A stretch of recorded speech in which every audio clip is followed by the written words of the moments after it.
Finally Ervadi trip முடிஞ்சு வீட்டுக்கு கிளம்பிட்டோம் காய்ஸ். பாய் ஏர்வாடி மக்களே. அரௌண்ட் 11:30க்கு ரூம்லாம் செக் அவுட் பண்ணிவிட்டு நாங்கள் பஸ் ஸ்டாப்புக்கு தான் போனோம். சஃபி குட்டி பஸ்ஸை பார்த்தாலே அழுகுறான், ஏன்னே தெரில. ஸோ அவனுக்காக ஆட்டோ வச்சு நாங்கள் ஏர்வாடியிலேருந்து ராம்நாடுக்கு ட்ராவல் பண்ண ஸ்டார்ட் பண்ணிட்டோம். ராம்நாடு வந்ததுமே செம்ம பசி. ஸோ ஒரு அரேபியன் ஹோட்டலில் போயிட்டு மந்தி அண்ட் நூடுல்ஸ் ஆர்டர் பண்ணி சாப்பிட்டு பார்த்தேன். ரெண்டுமே டேஸ்ட் வைஸ் சொல்லணுன்னா ரொம்ப நல்லா இருந்தது. யாரெல்லாம் ராம்நாட்டில் இருக்க அரேபியன் ஹோட்டலில் யாரெல்லாம் சாப்பிட்ருக்கீங்க கமெண்ட்டில் சொல்லுங்கள்.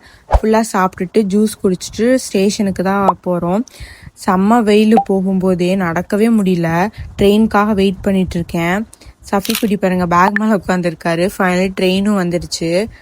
செம்ம ஸ்வெட்டாக ஆரம்பிச்சிச்சு எனக்கு. ட்ரெயினில் ஏறி கொஞ்ச நேரம் ரிலாக்ஸ் பண்ண ஸ்டார்ட் பண்ணிட்டேன். நெக்ஸ்ட் எங்கே போகலான்றதை பற்றி நாங்கள் பேசிட்டு விளையாடிட்டு இருந்தோம் சஃபி கூட. ஃபைனலி எங்கள் ட்ரிப்பு முடிஞ்சு நாங்கள் வீட்டுக்கு கிளம்பிட்டோம்.